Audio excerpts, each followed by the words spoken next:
NCS 기반 병원 코디네이터 제37강 이번 시간은 고객 상담과 상담일지 작성하는 방법에 대해서 우리 같이 알아보도록 하겠습니다. 자, 병원에서 상담을 하는 목적이 뭘까요? 병원을 이용하는 고객인 환자들이 편하게 진료나 치료를 받을 수 있도록 병원 코디네이터가 도움을 주는 과정이 병원에서의 상담이지요. 자, 이 상담은 환자의 상태에 대해서, 그 다음에 환자의 진료 계획에 대해서, 그리고 진료나 치료가 마치고 났을 때의 예후 관리에 대한 내용들이 주로 병원에서 병원 코디네이터가 상담을 하게 되는 내용들입니다.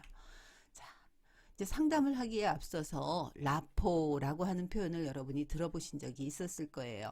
라포라고 하는 것은 이제 심리학에서 쓰이는 용어인데 사람하고 사람 사이에 생기는 상호 신뢰관계, 이것이 형성되었을 때 우리는 라포가 형성되었다라고 얘기하죠. 의료계에서는 의사가 환자하고 의사 사이에서 신뢰감이 형성되는 과정, 이 과정을 라포라고 이야기합니다. 라포 형성이 잘 되었을 때 환자의 치료 동의율이 높고, 그리고 그런 환자들이 예후도 좋다라고 하는 것들은 이미 많은 통계를 통해서 자료가 나와 있습니다. 그래서 병원 코디네이터가 환자하고 상담에 앞서서 라포 형성을 하는 목적 역시도 환자가 나를 진료하는 의사 선생님 그리고 우리 병원을 믿을 수 있도록 감정적으로 이성적으로 그렇게 서로 공감이 될 수 있도록 하는 것이 라포 형성이라고 보면 되겠습니다. 자, 여기 보면 이제 치과에서 어린아이 치료를 하기에 앞서서 치과의 선생님이 하이파이브를 해주고 있죠. 이런 것들이 친밀도를 높여서 서로 부담감이 없게끔 벽을 없애는 과정이죠. 자, 또 오른쪽에 보면 나이가 많은 여성 환자분한테 병원 직원이 차트를 같이 보면서 차례차례 안내를 해주는 과정을 볼 수가 있을 겁니다.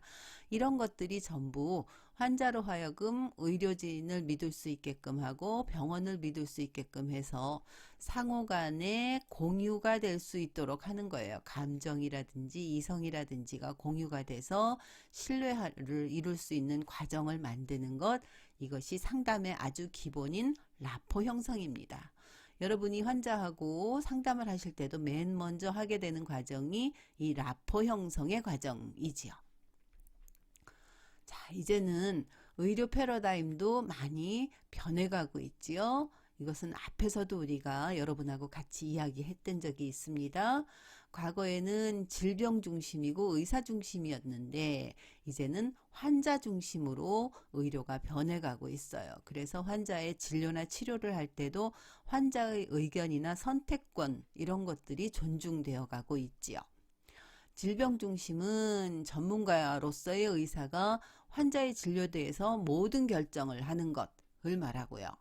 환자 중심의 의료라고 하는 것은 환자가 진료 결정에 적극적으로 참여해서 환자의 요구나 선호도 이런 것들이 치료법을 선택할 수 있을 때는 어떤 치료법을 사용할 것이냐 하는 것까지도 환자의 의견을 듣는 것들을 말합니다. 그래서 과거 의료는 질병 중심, 의사 중심이었는데 이제는 환자 중심으로 바뀌어 가고 있고 이 환자 중심의 의료를 실천하는데 병원 코디네이터가 꼭 필요한 사람입니다. 자, 환자 중심 의료는 어떤 가치를 가지느냐? 제일 첫 번째로 환자를 존중하는 데서부터 출발합니다. 환자를 그냥 단순히 질병을 가진 어떠한 한 사람으로 보는 것이 아니라 환자 입장에서 어떻게 생각할 수도 있겠구나 라고 하는 것들을 이해하고 인격적으로 대하고 그 사람들의 결정을 존중하는 겁니다. 환자가 가지고 있는 지식 그리고 그 사람의 그 삶의 가치 그리고 그 사람이 믿고 있는 것 그 다음에 문화적 배경 이런 것들을 진료에 고려하는 것이 환자 존중입니다. 두 번째로는 이제 과거에는 환자에 대한 정보를 환자 자신은 정작 잘 몰랐잖아요.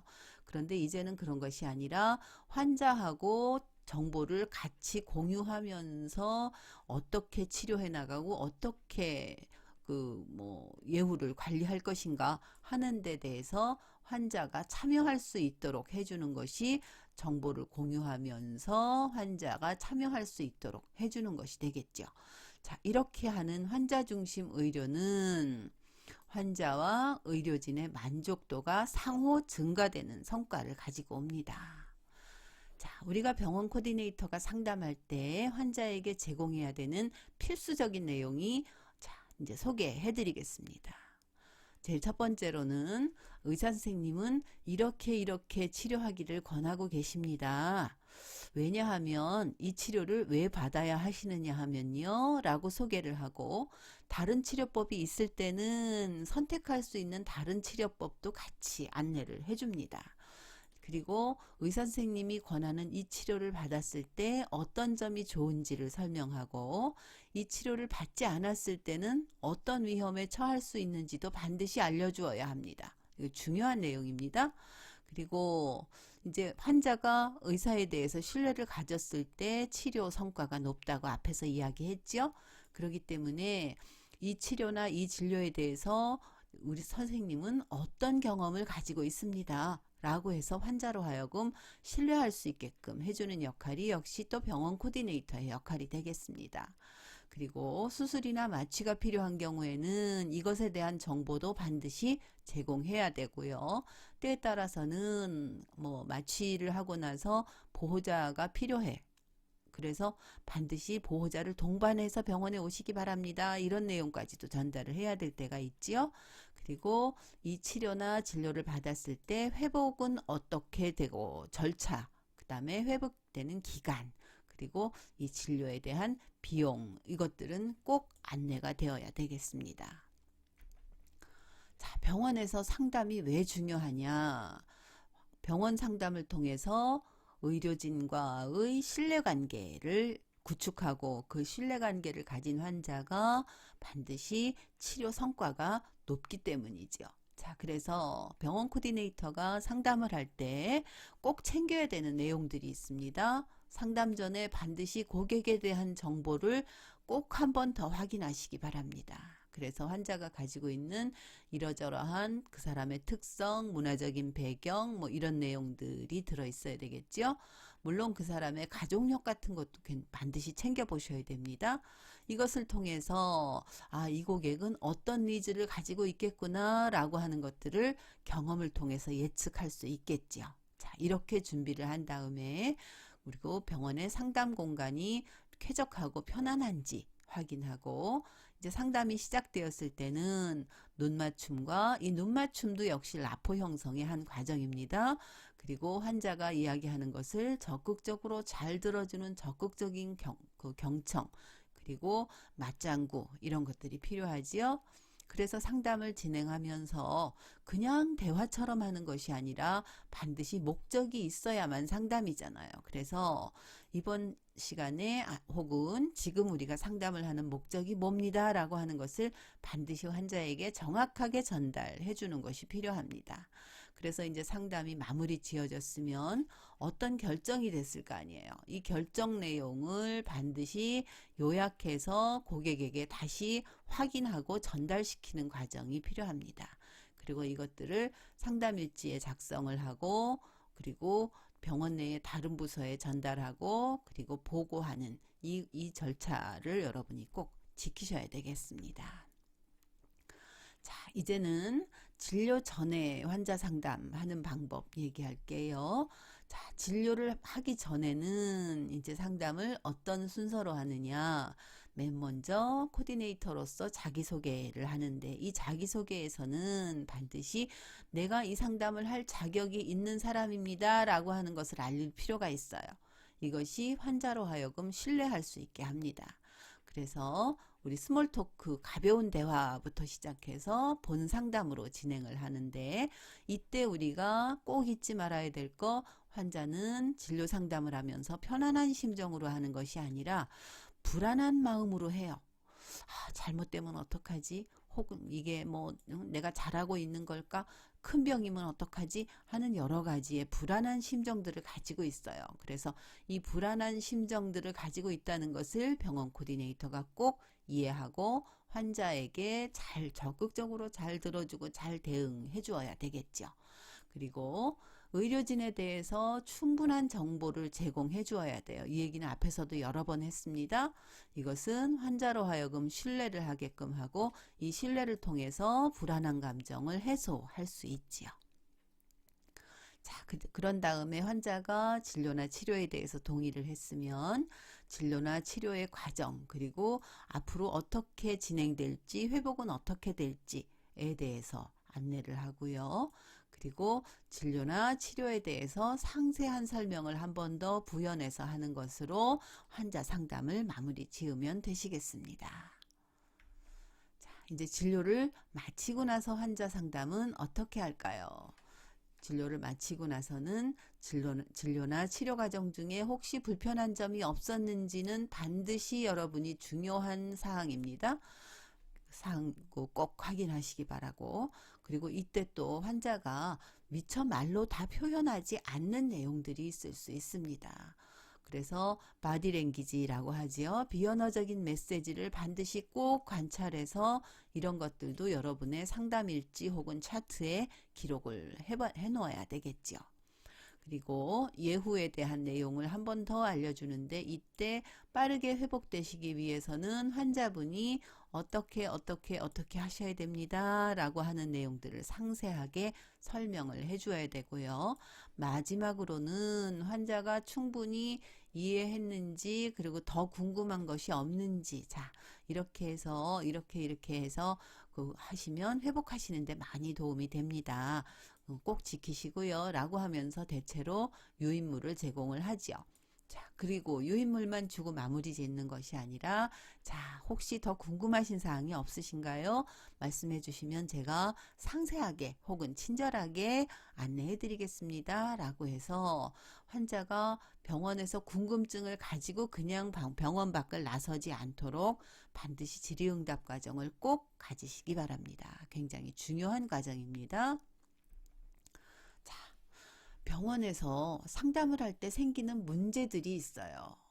병원은 이제 한 명의 원장님이 계시는 병원도 있지만 원장님이 여러 분 계시는 병원들도 있지요. 자, 그러면 원장님하고의 사이는 수평적인 관계잖아요. 그런데 직원인 나는 수직적인 관계란 말이에요.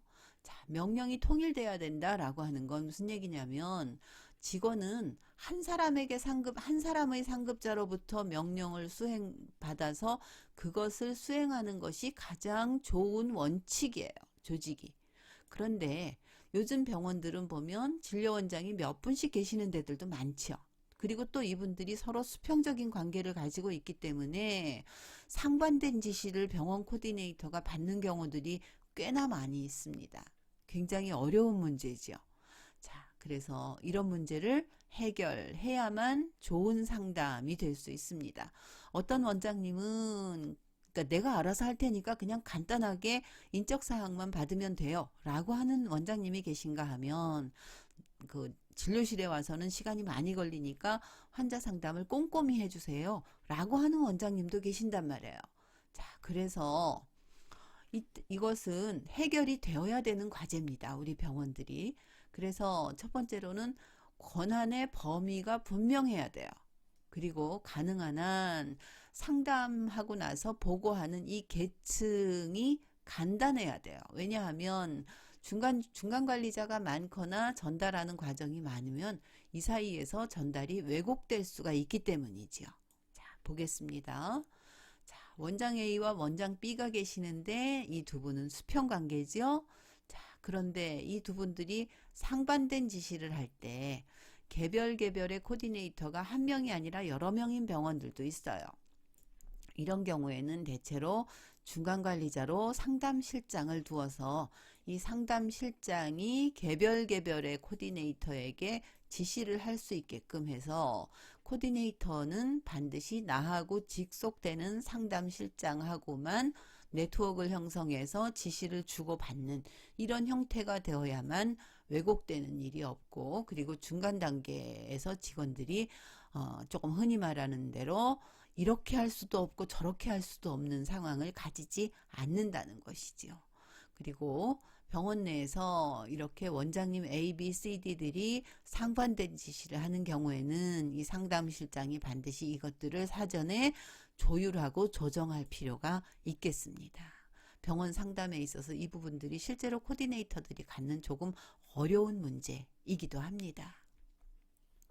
자, 이제는 상담일지를 한번 작성을 해보도록 할게요. 상담일지는 여기 보시는 것처럼 병원마다 일지 양식들이 다 있어요. 그러니까 걱정하지 않으셔도 됩니다. 환자 성함, 그리고 우리 병원에 어떻게 오게 됐는지, 혹시 소개한 분이 있다면 어떤 분인지, 뭐 이런 내용들. 그 다음에 반드시 비상연락처를 하나 더 받아두시는 것이 좋습니다. 때에 따라 병원에서 이분한테 직접 연락이 안 되는 경우들이 종종 있을 수 있기 때문입니다. 자, 그리고 치료 계획과 상담한 내용, 그리고 이 비고란에는 환자의 요구를 쭉 기재하셔서 이것들을 보관하시고, 그리고 또 다른 부서하고 공유하는 것이 필요하겠죠. 자, 요즘 병원들마다 이렇게 이제 환자를 상담하는 차트들을 이렇게 맞추어서 쓰는 경우들도 굉장히 많이 있어요. 그래서 여기 같은 경우 보면은 성형외과에서 쓰는 거죠. 그렇다든지 피부과 같은 데서 쓰는 것이라든지, 그래서 우리 병원들이 가지고 있는 상담 일지가 별도로 있는 경우도 있고 그렇지 않은 경우도 있어요. 병원에서 그것은 여러분이 병원에 취업을 하셔서 병원하고의 상황에 맞게끔 조정하시면 되겠습니다. 수기 차트를 전혀 쓰지 않는 병원들도 꽤 많이 있지요. 이렇게 이제 전자 차트로 상담 일지를 이제 관리를 할 때는 여기에 보면 환자 이름을 이제 기본 정보를 다 입력을 하고, 이건 우리 지난 시간에 배웠죠. 환자 정보를 쭉 이제 입력을 한 다음에, 그리고 나서 이제 그 환자 상담한 내용들을 이렇게 해서 이제 환자의 부가적인 정보라든지 이런 것들을 쭉 기록하면 그대로 정리가 되는 거죠. 자, 그래서 병원 상담을 할 때는 우리가 중요한 점, 자, 상담을 왜 하는지 환자가 편안하게 진료받도록 하는 것이다. 그 다음에 라포는 왜 형성되어야 되느냐? 신뢰감 때문이다. 의료 패러다임은 질병 중심에서 환자 중심으로 바뀌어 가고 있다. 환자 중심 의료의 핵심 개념은 존중과 환자하고의 정보 공유, 환자 참여에 있다. 그리고 환자 상담할 때 반드시 환자에게 제공해야 될 필수적인 항목들 우리 앞에서 쭉 여러 개 공부했지요.